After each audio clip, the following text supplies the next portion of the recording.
Hormatly Ata Vatan TV YouTube kanalının tomoşaçylary, biz size ine garaşan habaryny ýene bir getirýäris. Ýagny 2023-nji ýyl Türkmenistanyň Bilim Ministrligi tarapyndan diplomy akrar edilýän halkara üniversitetleriň sanawy. Ine siz bu sanawy atavatanTV.com, atavatanturkmenistan.com saytlarından doluny tapyp bilersiňiz. Aslında ol ýerde ähli ýurtlaryň, ähli üniversitetleriň sanawy bar, 1500 bolay.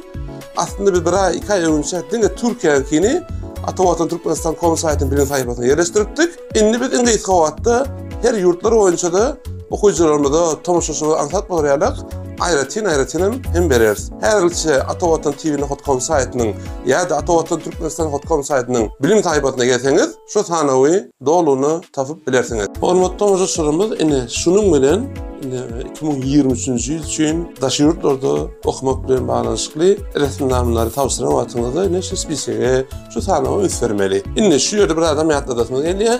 Eğer siz ön okap öğrenmezseniz ve diplomanızı alýanmasaňyz, onunla siz diplomanızı akrar ettirecek bolsaňyz, esnaflar toplumunun tercümesi için aşağı şäherine yerleşen makul hizmet tercümerlerine barıp berseňiz. Ýene barda, eğer siz Türkiýede bilim almak isleýänbolsaňyz, onunla Türkiýede okumak isleýän ýaşlara maslahat hizmetlerini berýän İstanbul şäherine yerleşen Atavatan Danışmanlyk LTT firmasyna hem ýüz tutup berseňiz. Onda näme? Häzirçe hoş sag bolun, kanalymyzdan izlenmaga dowam edin.